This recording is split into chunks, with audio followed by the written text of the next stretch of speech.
Mais allez, de quoi va-t-on parler aujourd'hui? La France, qui est le pays le plus visité au monde avec 100 millions de visiteurs en 2024. Avons-nous le plus beau pays du monde? Je vous pose la question. Vous pouvez réagir également chez vous. La SNCF qui va lancer une nouvelle offre. Une nouvelle première classe de luxe dans ses TGV. Est-ce que vous êtes convaincus? Troisième sujet qui va beaucoup vous faire réagir et qui a fait énormément réagir sur les réseaux sociaux ces derniers jours. La ministre du Travail qui veut taxer les retraités les plus aisés. Est-ce que vous êtes choqués? Ça vous fait rire? Non, c'est vraiment pas drôle, c'est nerveux. Là, c'est nerveux, ouais, c'est ça. C'est vraiment pas drôle. Oui, elle a fait des très très bonnes propositions. Hein. C'est pas drôle du tout. Non, c'est pas drôle du tout. Non, en revanche, la liaison est intéressante, les plus aisés. Les retraités les plus aisés. Non, je trouve ça bien. Oui. Ouais. Ah, c'est une langue formidable. Ça vous va? Non, le français est une langue formidable. Allez, on commence avec la France 2024. En 2024, donc 100 millions de visiteurs en France. Il faut dire qu'on Vous savez que les frères ennemis, un des deux frères, on l'a jamais revu. Hein. C'est vrai? Il a disparu. Terrible. Teddy, non mais, Ouais. Teddy, comment? On l'a jamais revu. Ah bon? Bah, vous connaissez les frères ennemis. Oui. Il y en a un qui a disparu au mi-temps des années 80. Oui. Plus jamais de nouvelles. Mais c'est horrible ce que vous nous racontez. Les frères ennemis. Bon, allez, Si quelqu'un a des nouvelles, Oui. peut-être nous le Et il y a signaler. diverses hypothèses qui circulent. Ouais.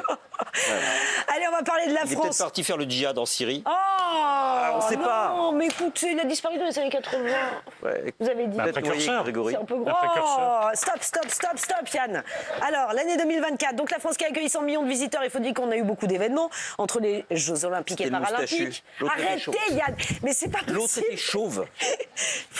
Voilà. On peut y aller? Ok. Ah d'accord, merci. 100 millions de visiteurs entre les Jeux Olympiques et Paralympiques, n'est-ce pas? Entre Notre-Dame également, qui a attiré du monde, par exemple. C'est vrai que nous avons eu beaucoup d'activités, beaucoup de personnes qui sont venues nous voir. Donc ça nous a fait 71 milliards de recettes. Plus 12% sur un an, c'est quand même pas mal. La France qui reste donc la première destination touristique mondiale. Avons-nous le plus beau pays du monde? Évidemment, on regarde cette vidéo et on en parle juste après. Près d'1,5 milliard de personnes ont voyagé dans le monde l'an dernier. Parmi eux, 100 millions de touristes étrangers ont posé leurs valises en France. Record de fréquentation qui permet à la France de rester en tête des destinations touristiques avec 71 milliards d'euros de recettes. Les voyants sont au vert, mais attention Alfred Orange, la concurrence se rapproche. Les perspectives aussi sont dégagées. La clientèle chinoise est attendue en nombre pour le premier trimestre 2025. Alors, pas mal. Allez, la France qui est le pays le plus visité au monde avec 100 millions de visiteurs internationaux. Donc l'année dernière, avons-nous le plus beau pays du monde? Attendez. Je suis fatiguée. Teddy Vrigno. Je suis fatiguée. Teddy Vrigno. Je suis fatiguée. Teddy Vrigno. D'accord, ça va mieux? Oui. Bon, on peut voter? D'accord. C'est peut-être des dettes de jeu. La France qui est le plus beau pays du monde, 100 millions de visiteurs. Est-ce que vous êtes d'accord avec ça? Et le seul qui a répondu non, c'est Yann. Mais j'ai des arguments. Hein. Douce France, Où sont les femmes chérie de mon enfance. avec leurs chaises? Non, Vous avez remarqué d'ailleurs que... C'est marrant parce n'importe que- quoi, cette Non, mais c'est émission. pas ça que 12 France, on peut Oui. chanter avec le même, sur le même air, on peut chanter Où sont les femmes? Où sont les femmes avec leurs gestes pleins de drame. Charme. C'est-à-dire que moi, Charme. j'ai moins l'impression d'aller travailler que d'aller au spectacle. Moi. Non, Je sais, oui, c'est ça. vraiment un bon On boulot. spectacle Hein. tous les soirs. Bon, alors quelle était la question? Oui, la France Est-ce est qu'on a le plus beau pays du monde? Oui, Bien oui. sûr. Alors d'abord, oui, et puis de loin, quand même, Ouais. de très loin. Écoutez, on ne va pas énumérer tous les avantages, tous les agréments de la France. Il y a la mer et l'océan, il y a les montagnes, il y a un patrimoine architectural incroyable. Et puis surtout, il y a des symboles mondialement connus. Alors pas seulement la Tour Eiffel, Notre-Dame. Quand Notre-Dame a pris feu, c'était vraiment une émotion planétaire. Donc la France occupe une place un peu à part. Ensuite, on a quand même Émilie in Paris, Oui. qui a réussi à promouvoir l'image d'un Paris qui n'existe pas, Non. où on peut manger directement sur le trottoir Vous ses savez que croissants. plus de 60% des Américains qui ont vu Emily in Paris pensent que Paris est très très propre. Oui, voilà. Mais oui. C'est pour ça que je vous dis, c'est un pari illusoire. Et les Américains sont très tentés parce que ceux qui n'ont pas vu la série, c'est très simple. Hein. Non seulement Émilie, elle peut manger, d'après la série, son croissant à même le sol, tellement c'est propre, mais quand elle mord dedans, elle a immédiatement un orgasme multiple. Alors évidemment, tout le monde veut connaître ça, parce qu'apparemment les croissants français sont quelque chose d'inouï. Je ne vous parle même pas du pain au chocolat, là ça devient pornographique. Donc il y a les agréments de la France et puis toute cette imagerie qui est propagée par un certain cinéma. Alors, Émilie in Paris, mais il y en a eu d'autres, le fabuleux destin d'Amélie Poulain. Et parfois, les étrangers sont un peu déçus, mais en tout cas, comme image de marque, ça marque. C'est un pays aussi très agréable parce que les infrastructures sont efficaces, parce que c'est un pays qui marche, bien qu'on râle tous les jours, mais c'est un pays qui, globalement, marche bien. Oui, c'est de loin le plus beau pays du monde, et c'est le nôtre. Ça tombe bien. Voilà, vive la France. Vive la France. C'est vrai qu'on a de la chance, on râle beaucoup. Mais on ne se rend pas compte de la chance qu'on a de vivre dans notre pays pour les raisons que vous avez évoquées. Attendez une petite déclaration d'amour à la France avant que Yann Moix nous explique que pas du tout la France n'est pas le plus beau pays du monde. Hugh Jackman qui adore la France. Moi, je suis francophile. J'aimerais habiter ici, j'aimerais parler la langue. J'aimerais faire la cuisine comme vous. Pour moi, c'est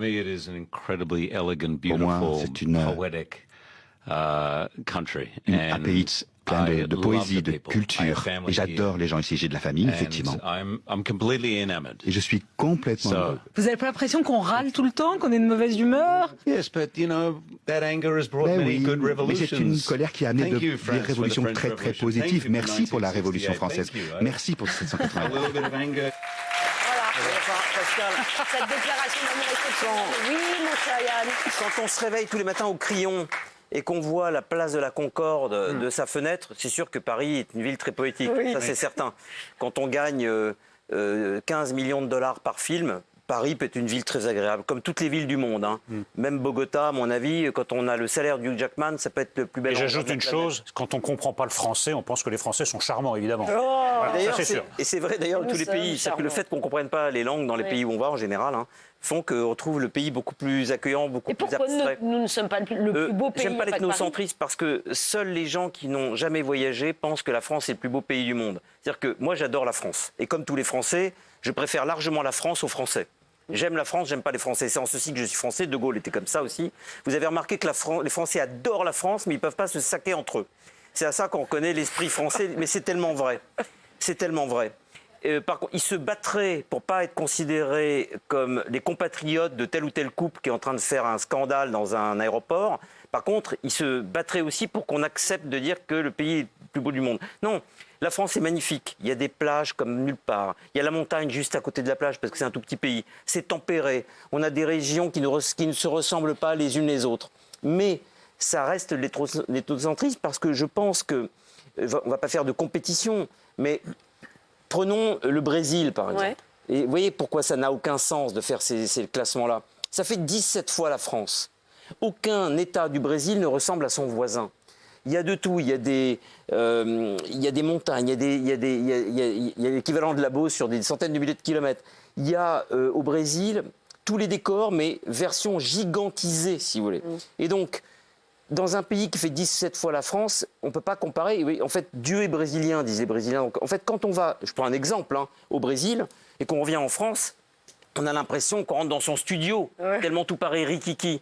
C'est-à-dire que si je prends l'exemple du Brésil, c'est la France en 100 fois plus grand, en 100 fois plus vaste. Et donc, si vous me posez une question et que je joue le jeu, je dirais que pour moi, le plus beau pays que j'ai vu de la planète, mais ça peut être la Chine pour d'autres, etc., pour moi, c'est le Brésil, et de très, très, très loin. La ville de Rio, qui est pleine de bidonvilles, etc., qui est une ville qui peut être très sale. Quand vous arrivez en avion à Rio, c'est un des plus beaux spectacles que vous puissiez voir de votre vie. Et les montagnes, et les comment on appelle ça, les chutes d'Iguassou. Enfin, c'est pas comparable. La France est un gravillon à côté. Oui, mais c'est un pays extraordinaire. Je peux retourner ton argument, c'est-à-dire que dans un pays, en effet, de taille moyenne comme la France, on va tomber, selon les régions de France, sur de la beauté très différente. Très différente, à le très Pays peu Basque, de kilomètres. Oui. Le Pays Basque, la Bretagne, la Corse, c'est vraiment, ça ne se ressemble pas. Quand on est en Bretagne, on sait qui est. Et on tombe sur vraiment cette beauté très diverse, concentrée sur un territoire très petit. Donc moi, je trouve que... Et en plus, c'est un pays de villes. Ça, je suis d'accord, mais Eric, il y a une expérience qu'on manque en France, qu'on rate, parce qu'on ne peut pas gagner sur tous les tableaux. C'est une expérience qui est importante aussi, c'est le gigantisme, l'effet de vertige. C'est vrai. On ne l'a pas. Donc on perd sur ce tableau-là, mais on gagne sur d'autres. C'est un joyau, mais dire que c'est le plus beau pays du monde, Ça dépend des critères. Ouais, je comprends, mais on a de la chance d'habiter en France. On a beaucoup de une chance extraordinaire, mais on il faut l'oublie quand même trop se le souvent. rappeler. Exactement, on l'oublie. Vous savez, Pascal, Oui. une petite anecdote personnelle. Je revenais de Corée du Nord, qui est un pays très spécial. Hein. Oui. Est-ce que c'est beau la Corée du Nord, C'est par un autre exemple sujet, un autre débat. Non, mais en beauté. Ça dépend des endroits. Ah. Ils ont coupé tous les arbres pour se chauffer, donc c'est bon. Mais je m'étais cassé l'épaule en Corée du Nord. Je suis arrivé en France. Et là-bas, personne ne peut ni ne veut vous soigner. Il n'y a pas d'hôpitaux en Corée du Nord. Donc vous restez avec votre épaule cassée à vie. Il n'y a pas de soins, il n'y a pas de pharmacie, il n'y a pas de médicaments, il n'y a rien. J'arrive pour me faire réparer l'épaule en France et une dame de 75 ans à peu près hurle au scandale parce que le chirurgien qui devait l'opérer avait 18 minutes de retard. Ça fait 18 minutes que j'attends. En Corée du Nord, ils attendent une vie pour avoir de l'aspirine.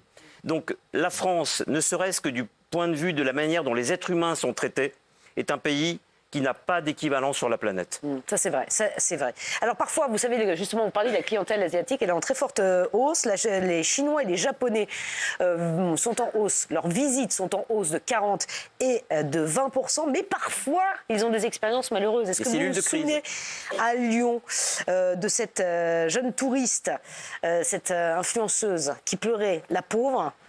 Parce que visiblement, à Lyon, vous n'avez pas été très sympa. Elle est tombée sur la compagnie créole en rentrant dans un bar. Non, regardez, souvenez-vous de ça. Qui chantait surtout. Il chantait. I'm just filming this video here in Lyon, France. To be honest, the experience is very isolating. I don't recommend for solo traveler or someone who doesn't speak French. I had no problem meeting people and socializing in general in Italy or even in Germany. But in France, the experience is very different.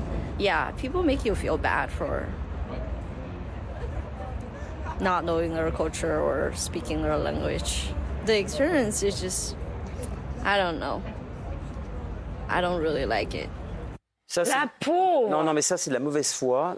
Non, mais je vais vous dire pourquoi. Là, je vais défendre vraiment la France parce que c'est arrivé à tous parmi nous. Quand vous voyagez seul et que vous ne connaissez pas la langue, on a vraiment l'impression de rester au seuil du pays. Et quand elle dit que les Allemands, c'est beaucoup plus difficile de discuter avec un Allemand qu'un Français, je connais particulièrement bien l'Allemagne.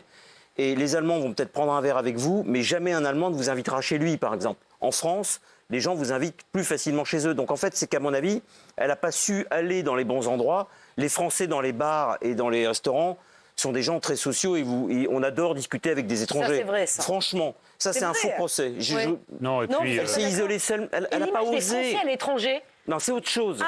Non, mais les Français en France sont plutôt accueillants.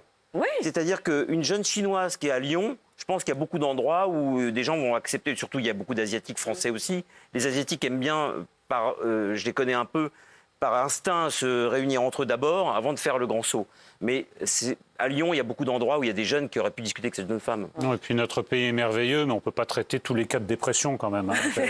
Elle va pas bien, cette dame. Elle ne respire pas la joie de vivre, cette dame. Alors elle va revenir, on va l'inviter ici, voilà. Et puis surtout, elle tire quand même d'une expérience très courte, une généralité. Les Français, voilà.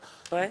Toi, tu as séjourné plusieurs fois dans le même pays, c'est jamais la même expérience. Parfois, ça se passe très bien, parfois un peu moins bien. On n'en tire pas des conclusions générales. En Chine, tu vas tout seul en Chine, ce que j'ai fait, on se sent effroyablement. Si on n'a pas un peu la force de dire je vis une expérience, mais on se sent très seul. Atroce. Ouais. On se fait écraser par le nombre et par l'indifférence. Ouais. Et cette jeune femme, elle devait pas être bien. Quand on n'est pas bien, on n'ose pas parler aux gens. Et dans un pays dont on ne parle pas la langue, c'est de la solitude au carré, quoi. C'est terrible. Regardez le résultat du sondage, il est assez surprenant parce qu'il est assez tranché. Regardez. Il n'est pas très tranché, c'est très partagé comme avis. Le non, quand même. Ça, c'est le travail de sable de Yann, ça. Ça a payé. 54,4%. La France. En fait, bon, je sais. J'ai une obsession. Dites-moi, c'est quoi? Dites-moi. Je trouve que la France, je vais choquer, hein, est un trop beau réceptacle pour les Français. Ouais. Je trouve que les Français se comportent souvent, pas tous, pas nos téléspectateurs par exemple, pas le public, mais je trouve que les Français ignorent dans quel pays extraordinaire ils ont la chance de vivre par rapport à la culture. Je vois presque plus de rapport entre le génie de Chateaubriand et un Français au hasard dans la rue, entre le château de Versailles et un Français au hasard dans la rue. On vit au milieu de bijoux et de joyaux et de mémoire et une histoire et les gens ont l'air de s'en foutre, mais à un point Donc la France, c'est parfois de la confiture donnée au cochon. C'est pire que ça. Paty veut raser Versailles et notre ami Guénolé, il trouve que le Sacré-Cœur, c'est un problème et même un scandale. Ah oui, donc vous voyez, il a raison. Il pense que la langue française est un attribut dont il faut qu'il faut énucler au plus vite pour que les nullards puissent eux aussi avoir 20 en orthographe. Aïe. Allez, on va parler de la SNCF dans un instant qui va lancer une nouvelle première classe. Est-ce que vous êtes convaincus? Ça me fascine. Ça me fascine. Ah ouais, mais ça vous fascine. Ouais. Puis alors l'histoire de la ministre du Travail qui propose de taxer... Ça résume tout. Hein. Ah mais ça résume tout. Du TGV. Hein. Ah, oui. Le Comment, TGV. quand on peut pas résoudre un problème, on crée un nouveau truc à l'infini, voilà, dans lequel on se fait croire que le problème de l'ancienne nouvelle première classe ne va pas se réitérer. Et la ministre qui veut taxer les retraités les plus aisés. Ça, c'est bien. Invitez-la, on va s'en occuper avec Eric. Oui, voilà, il y aura un débat assez tendu. On va parler des aisés. Et c'est tout de suite sur C8, évidemment. À tout de suite.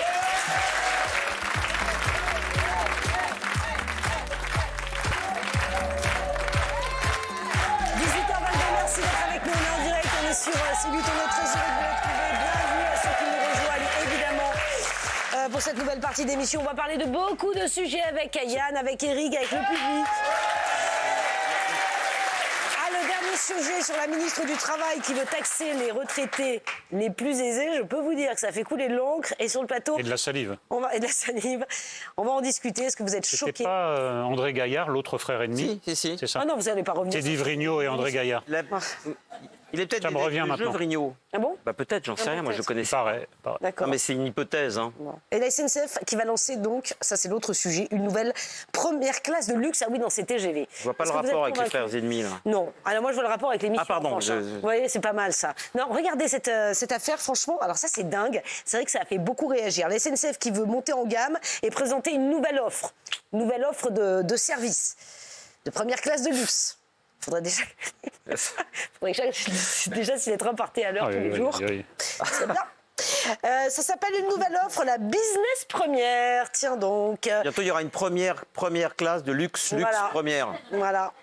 Elle doit entrer en service sur la ligne Paris-Lyon pour concurrencer l'offre haut de gamme de son concurrent italien qui s'appelle Trenitalia. Voilà. Regardez cette vidéo et puis on va en dire ce qu'on en pense juste après. Regardez.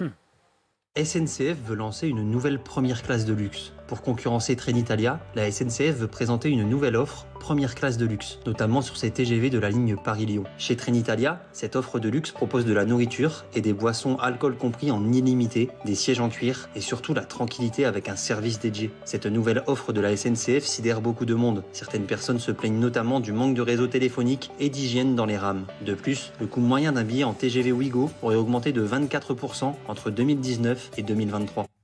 Alors la SNCF qui lance une nouvelle première classe de luxe dans ses TGV. Est-ce que vous êtes convaincu par cette nouvelle offre? Attention. Alors Eric. Alors moi j'ai connu le temps où si vous mettiez une lettre à la poste, vous pouviez être sûr à 99,9% que la lettre arrivait le lendemain. D'accord?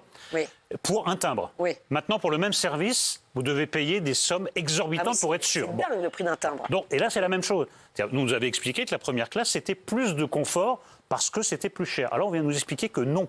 En fait, le véritable confort, il faudra payer encore plus. Donc, le confort. Bon, alors ça, c'est la première chose. Deuxièmement, c'est uniquement sur la ligne qui est en concurrence avec les Italiens. C'est-à-dire que si vous allez à Brest, il n'y aura pas de première business super luxe, de luxe, voilà, XXXL. Si vous allez à Bayonne, Biarritz, pareil, seulement sur la concurrence. Bon, ça c'est la première chose. Deuxièmement, quand on prend le train, ce qui nous arrive quand même à tous, c'est pas ça qu'on attend. On attend la ponctualité, on attend que les trains ne soient pas annulés pour une raison ou une autre, et surtout, on attend que quand on entre dans les toilettes, on n'ait pas l'impression qu'il y a eu une attaque nucléaire juste avant. Voilà. C'est ça que je demande. Plus le respect des consignes qui sont répétées dans les haut-parleurs sur le bruit, des gens qui utilisent leur téléphone ou pas, qu'ils le fassent respecter. À partir de là, je vous jure que ce sera beaucoup plus confortable et qu'on n'aura pas besoin... Parce que je n'ai pas de notion des prix, mais c'est quand même beaucoup plus cher apparemment. Hein. Voilà, c'est quand même beaucoup plus cher. Non mais donc, même le train classique, c'est hors de... Ah bah si vous prenez à la dernière minute, là c'est un coup de bambou mais même phénoménal. Si vous prenez, c'est hors... Mais attendez, mais c'est scandaleusement cher le train. Voilà. Donc, Ça, c'est vraiment la fuite en avant, alors qu'il devrait se concentrer sur les services actuels, que la première actuelle ressemble à une première classe, qui pour moi n'est pas le cas. Oui, exactement. Yann. Alors, je ne vais pas être trop sévère sur les retards, parce que là encore, moi j'ai la chance de voyager beaucoup. Quand on voyage beaucoup, on s'aperçoit quand même que statistiquement, c'est normal qu'il y ait des trains en retard, etc. On n'est pas si mal lotis. Il y a beaucoup de pays, et non des moindres, Japon, Corée, où les trains qui sont très très propres, pour le coup, très silencieux, sont en retard parfois d'1h30, 2 heures. Alors que c'est des pays très sophistiqués au niveau de technologie. Non, là, mon obsession, ce qui me déplaît fortement dans ce genre de choses, Eric l'a dit, c'est la concurrence, évidemment, suscite des nouvelles premières classes, mais c'est que on nous dit, voilà, le signal que ça envoie, l'ancienne première classe, ok, on est d'accord avec vous, elle est pourrie. Donc on va vous en proposer une vraie. La vraie de vraie. Pouf, pouf. L'autre, c'est en fait une fausse première classe. On va mettre les ploucs dans l'ancienne première classe. Et si vous voulez vraiment le vrai service, mais le vrai, on va vraiment tout vous donner. Et cette fois, c'est vraiment pour de vrai.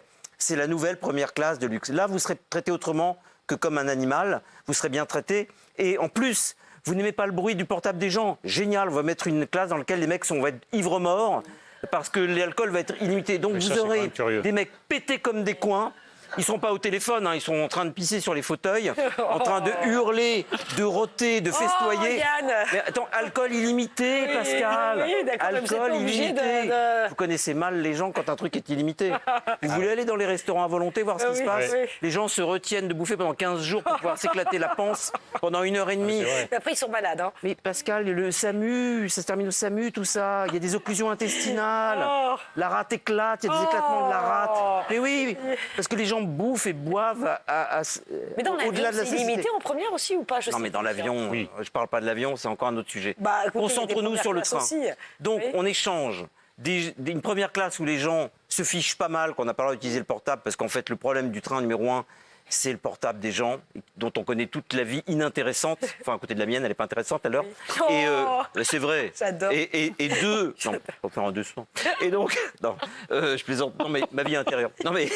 Je sais pas ce qu'il a mangé. Non, mais c'est pas ça, Pascal. Non, on vous échange des gens impolis dont vous connaissez toute la vie, parce que ça fait 27 minutes qu'ils sont au téléphone, et souvent avec le haut-parleur. Arrêtez. Ou alors très fort, donc on entend, parce qu'ils sont sourds. Et parce que les gens qui sont souvent en première classe ont plus d'argent que les fraudeurs jeunes qui tentent leur chance. Et là, en fait, on va vous échanger ça contre des mecs bourrés. Et ça me plaît pas du tout. Non, mais c'est vrai que cette notion de l'alcool illimité est troublante quand même. Parce que partout, on essaie de limiter la consommation d'alcool. Et là, l'argument commercial, c'est en effet, vous pourrez vous bourrer la gueule gratuitement. C'est quand même un peu étrange. Alors on n'a pas encore les prix des billets. Je pense que ça va vous détendre tout de suite. Non, mais, mais quand même, c'est étrange quand même. Le cynisme qui consiste à dire oubliez l'ancienne première classe, on n'a pas réussi à la transformer en vraie première classe, donc on la laisse quand même. Mais voilà, vous allez voir ce que vous allez voir, cette fois c'est la bonne. Qu'on fasse de l'ancienne première classe une première classe. Mais peut-être. Non, et puis sur l'indulgence de Yann sur les statistiques, moi je ne suis pas tout à fait d'accord parce que je le prends assez souvent. Je trouve que le pourcentage est très élevé. Il est élevé, oui. Comme dans le métro parisien, j'ai pris quand même 4 fois le métro aujourd'hui. 2 fois la ligne s'est arrêtée, c'est pas des retards. C'est arrêté, tout le monde descend parce qu'il y a un incident. Bon, écoutez, statistiquement, pour des moyens de transport aussi populaires, dont autant de gens dépendent, je trouve que le train n'est pas à la hauteur, pas plus que le métro parisien. Et puis en plus, c'est très très cher. Mais très très cher. Pardon, moi qui ne prends pas le train souvent, mais quand je le prends, Pourtant, vous avez les moyens. Pourtant, j'ai les moyens. Oui. Mais je trouve que c'est hors de prix. Et si vous n'avez pas de réduction, par exemple, si vous voulez prendre le TGV entre Paris et Bordeaux, c'est 200 €, sachez-le. Coup de bambou. 200, l'aller, pas l'aller-retour. Je suis pas la seule à le penser. Non, c'est hors de prix, ça. C'est toujours 2 à 3 fois plus cher que ce que ça nous reviendrait en voiture. Le trajet en voiture nous revient toujours beaucoup moins cher. Et pour certaines destinations, le trajet en avion nous revient aussi moins cher que le TGV. Le TGV, c'est vraiment c'est du luxe. Même en deuxième classe, Stéphanie ? Même en deuxième classe, quand vous essayez de prendre alors nous en plus côté Haute-Saône, il faut le prendre à partir de Belfort. Vous essayez de prendre un Belfort, vous essayez de descendre sur Marseille, et vous allez tout de suite être à 80-90 € aller par personne. Donc vous multipliez par 4, et ça vous fait un prix de dingue. Mais vous vous rendez compte pour les familles, et après on nous oblige à prendre le train. Mais Moi, oui, c'est ça le problème. Je trouve ça absolument scandaleux, la politique des prix pratiquée par la SNCF, parce qu'on vous culpabilise si vous prenez la voiture. Elles font comment les familles quand vous avez 3, 4 enfants? C'est impossible. Vaut mieux prendre sa bagnole. Hein. Vous prenez la voiture, point. 200 €, c'est énormissime. En 2025, c'est énormissime, 200 €. Mais c'est monstrueux. Et ce que dit cette dame, là, c'est 90 € sur le trajet dont elle vient de parler. Alors pour une personne seule, quand vous êtes 4, une famille, ce qui me fascine vraiment, hein, c'est un truc qui m'obsède, je suis désolé, hein, mais quels que soient les... Enfin, dans 100% des cas où j'ai pris le train, il y a toujours un individu, un seul, qui me pourrit mon voyage. Mais non mais ça se joue à une personne. Et hop, on sort le portable et tu dis, ça y est. Alors, je suis un peu plus tolérant avec les bébés, parce que les bébés, c'est la vie. Bon, voilà, on a le droit d'avoir des enfants. Les parents aussi. Non, mais j'ai appris à être tolérant avec les bébés. Avant, j'avais du mal. Maintenant, j'ai appris, c'est la vie. Bon. Bravo. Mais en revanche, ils peuvent rien faire. Non, mais les enfants, on peut rien faire. Les petits. Mais il y a toujours un type ou une nana.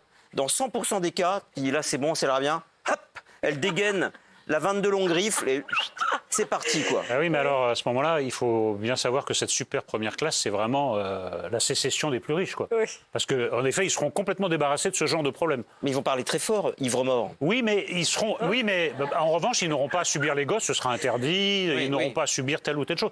Donc ça veut dire que quand même, si vous avez les moyens, vous pouvez vivre non pas luxueusement, mais normalement, c'est-à-dire sans être dérangé toutes les 2 minutes par un type qui écoute de la musique ou qui raconte sa vie au téléphone. Pascal. C'est une philosophie étrange quand même. Hein. Je vais dire les choses. Je suis allé voir un concert de Paul McCartney en décembre. J'étais content, j'avais des super bonnes places que j'ai payées vraiment très cher. Bon. Quand je suis arrivé là-bas, j'ai appris qu'il y avait d'encore meilleures places. Donc en fait, les vraies super méga places que j'avais prises, en fait, il y avait mieux, quoi. Donc déjà, c'est horrible intellectuellement de savoir qu'en fait, je croyais que non, il y avait une autre première classe, si vous voulez. Oui. Mais là, c'est différent. C'est comme si non seulement vous avez une meilleure place, mais on vous promet qu'en plus, le concert que vous verrez sera un peu mieux que le concert que vous avez vu la veille. C'est-à-dire qu'on vous réserve en plus. Paul McCartney, hier, il a joué, mais par rapport à ce que si tu payes un peu plus, demain, il va jouer un peu mieux.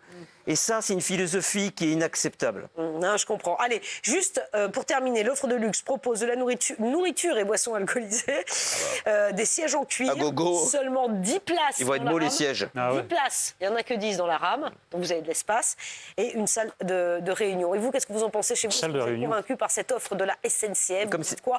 Non à 79%. Pascal, dossier suivant. Ce sont les entreprises qui payent en général les premières classes. Donc en fait, les gens qui vont là-dedans, ça leur coûte zéro. Donc ils vont se comporter comme des gens qui ne payent pas, c'est-à-dire comme des porcs. Non, ils vont bosser. Si c'est l'entreprise qui paye, c'est qu'ils vont travailler. L'entreprise, ils ne les envoie pas en vacances. Non, je sais, mais entre 2 rendez-vous, vous voyez ce qu'on peut faire dans un train où l'alcool est illimité. Oui, il faut arriver quand même en état. Allez, la ministre du Travail qui a évoqué effectivement la piste d'une contribution des retraités qui peuvent se le permettre. Ce sont les mots employés par la ministre. Je traduis, les retraités les plus aisés.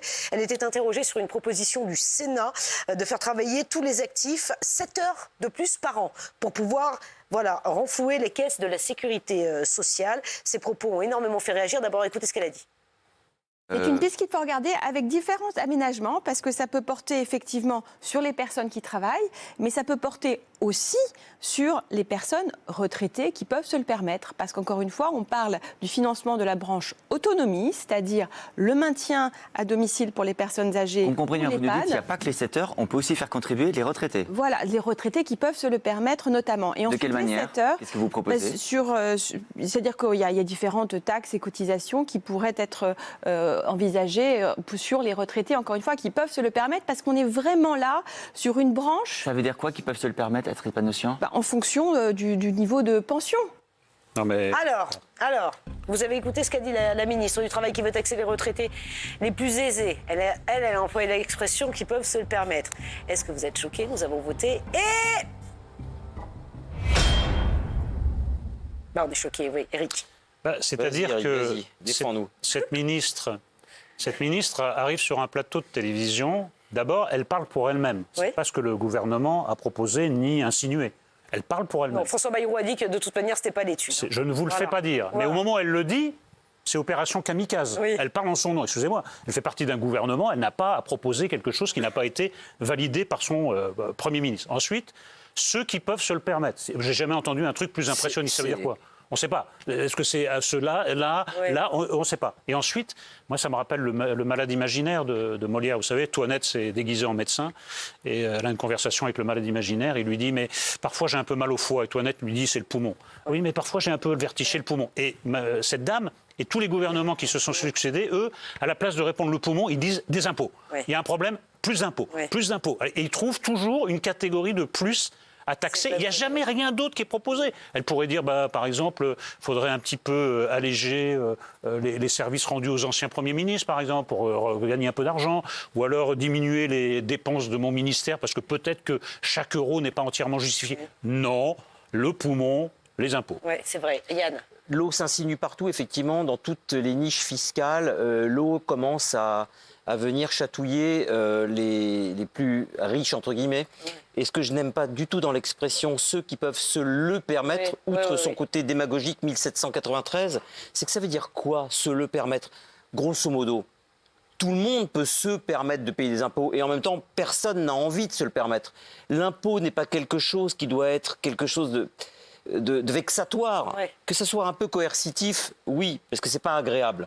Mais ceux qui peuvent se le permettre, là, il y a quelque chose de vexatoire dans l'expression. Ça veut dire, tu peux te le permettre, donc tu vas casquer mon coco, parce que tu peux te le permettre. Donc ton crime a été d'avoir la possibilité un jour, parce que c'est pas la même chose quand on travaille plus. Quand on travaille plus, on a trimé toute sa vie pour pouvoir espérer un peu de protection mentale pour pouvoir faire autre chose de son existence que d'aller trimer tous les jours. Donc si on pouvait laisser une catégorie de la population en dehors des confiscations fiscales et des vexations financières, c'est bien celle des retraités. Et très franchement, c'est non seulement de la démagogie, mais c'est du délit de sale gueule. Écoutez, les retraités, ils étaient furieux. C'est ridicule de taxer les retraités. Je pense qu'ils ont suffisamment travaillé dans leur vie. Moi, en particulier avec mon mari, on a travaillé énormément. Donc là, c'est bon. Je n'ai pas cotisé pendant 40 ans pour... ça profite à d'autres, en fait. À mon avis, on peut trouver de l'argent ailleurs. Hein. Les retraités sont pas si riches qu'ils veulent bien le laisser entendre. Ça commence à bien faire, d'attaquer les riches, les pauvres, les retraités et tout ce qui s'ensuit. On a ras-le-bol. Hein. On a travaillé toute notre vie pour avoir une retraite à peu près correcte, dont on n'est pas riche. On arrive tout juste à vivre. On devrait pouvoir bien vivre, on arrive tout juste à vivre. Qu'est-ce qu'il faut? C'est du vol, Pascal. Je rajoute à toute vitesse quelque chose, c'est que Éric l'a dit, c'est le manque d'imagination des hauts fonctionnaires qui fait que lorsque l'État a besoin d'argent, il va racler, fiscalement les fonds de tiroir. Il fait feu de tout bois. Feu de tout bois. Mais oui, il faut rationaliser ou faire des économies. Un peu de remise en cause. Comment ça se fait qu'on en est arrivé là? Voilà, il n'y a qu'à faire un audit et voir comment on en est arrivé là. Là, c'est la solution de facilité. Et elle dit ça avec une décontraction. Mais... Et on va taxer les nouveau-nés aussi un jour. Oui, c'est ça. Vous savez ce que disait Sacha Guitry? Il faut dépenser quand on est jeune l'argent qu'on aura quand on sera vieux. Ah bon, c'est pas mal. Ça. Non mais soit dit en passant, écoutez, on voit très bien la philosophie en tout cas de Guitry. Moi j'aime bien l'idée. Mais stop, en fait, taxer tout le temps les retraités, à tout le monde, ça suffit. Non mais là c'est inique. Et vous, qu'en pensez-vous? Voilà, évidemment, vous êtes choqués. 89%. Je ne suis pas étonnée, moi. Bon, demain, ils taxeront les hamsters. Enfin, bon, mais là, ça va très très loin. Bayrou a dit que ça n'aurait pas Connaissant un peu la philosophie politique de François Bayrou, il n'ira jamais sur ce terrain. Enfin, je ne suis pas son ventriloque, mais il y a de fortes chances qu'il abandonne ce délire. Voilà. Non, oui, elle s'est un peu avancée. Je pense qu'elle va peut-être se faire taper sur les doigts, cette nouvelle ministre du Travail. Peu importe, parce qu'en fait, même si elle s'avance, elle exprime une philosophie très profonde. Et elle a semé une graine. Oui, et puis c'est un peu un ballon d'essai. C'est ça. Et c'est surtout qu'ils ne changeront jamais de méthode. Ça échoue, il dit bon, encore un peu. Voilà. Donc ça ne marche pas, donc il faut continuer. C'est bizarre. Bon, c'est désespérant. Trouvez d'autres méthodes, franchement. Merci beaucoup de nous avoir suivis. On vous embrasse. On vous dit à demain sur Hanouna. À tout de suite.